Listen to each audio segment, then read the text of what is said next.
நீங்க இப்ப ஸ்கிரீன்ல பார்த்துட்டு இருக்கிறதா வந்து பிரெஞ்ச் குயானா கண்ட்ரி. சவுத் அமெரிக்கால இருக்கிற இந்த பிரெஞ்ச் குயானா கண்ட்ரில இருந்து தான் இந்தியாவோட 2020 முதல் ராக்கெட்டான GSAT30 வந்து ஜனவரி 17, 2020 இந்தியா வந்து லான்ச் பண்ண போகுது. அதான் இந்தியாவில் ஆல்ரெடி 3 லான்ச் பேட் இருக்கே. அப்படி இருந்தும் ஏன் இந்தியா வந்து ஏதோ ஒரு மூலையில் இருக்கிற சவுத் அமெரிக்கா காண்டினென்ட்ல இருக்க பிரெஞ்ச் குயானா கண்ட்ரிகிட்ட கொடுத்து இந்த ஒரு லான்ச்சை வந்து பண்ணணும் அப்படிங்கிற ஒரு ரீசனும் இந்த GSAT30 எந்த விதத்தில் இந்தியாவுக்கு வந்து பயனுள்ளதாக இருக்க போகுதுங்க தான் இந்த வீடியோவில் நம்ம பார்க்க போகிறோம்.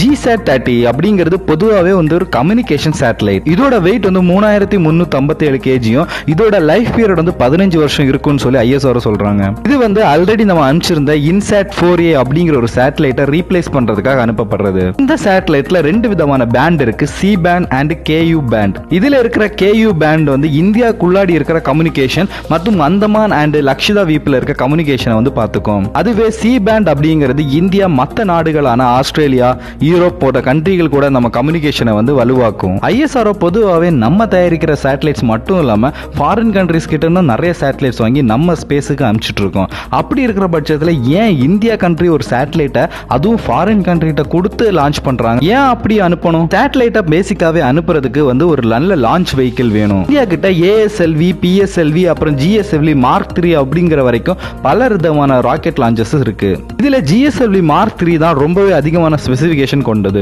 இந்த GSLV Mark3ஆல கிட்டத்தட்ட 3 டன் எடை உள்ள வெயிட்ட கூட எடுத்துட்டு போய் சேட்டலைட்டை வந்து அந்த ஆர்பிட்ல வந்து பிளேஸ் பண்ண முடியும். ஆனா நம்ம இப்ப அனுப்ப போற சேட்டலைட் வந்து GSAT30. இதோட வெயிட் பாத்தீங்கன்னா கிட்டத்தட்ட 3357 kg. இந்த அளவுக்கு எடை கொண்ட ஒரு சேட்டலைட்டை எடுத்துட்டு போறதுக்கான லான்ச் வெஹிக்கிள் இந்தியால இது வரைக்குமே நம்ம தயாரிக்கல. அதனாலதான் பிரெஞ்சோட ஒரு டெரிட்டரியான பிரெஞ்ச் குயானா கிட்ட இந்த சேட்டலைட்டை நம்ம கொடுத்து லான்ச் பண்ண வைக்கிறோம். இதை வந்து Ariane 5 அப்படிங்கிற ஒரு லான்ச் வெஹிக்கிள் தான் லான்ச் பண்ண போகுது. இதோட கெபாசிட்டி பாத்தீங்கன்னா கிட்டத்தட்ட 9 டன் எடுத்துட்டு போற அளவுக்கு இந்த ராக்கெட் வந்து டிசைன் செய்யப்பட்டிருக்கு. என்னதான் ISRO சூரியனே தொடுற அளவுக்கு வளர்ந்தாலும் அதிக எடை கொண்ட சேட்டலைட்டை எடுத்துட்டு போறதுக்கான லான்ச் வெஹிக்கிள் இந்தியா கிட்ட இல்ல அப்படிங்கிறது தான் ஒரு நிதர்சனமான உண்மை. சோ இந்த வீடியோ உங்களுக்கு இன்ஃபர்மேட்டிவா இருந்துச்சுன்னா மறக்காம லைக் பண்ணுங்க அண்ட் ஷேர் பண்ணுங்க.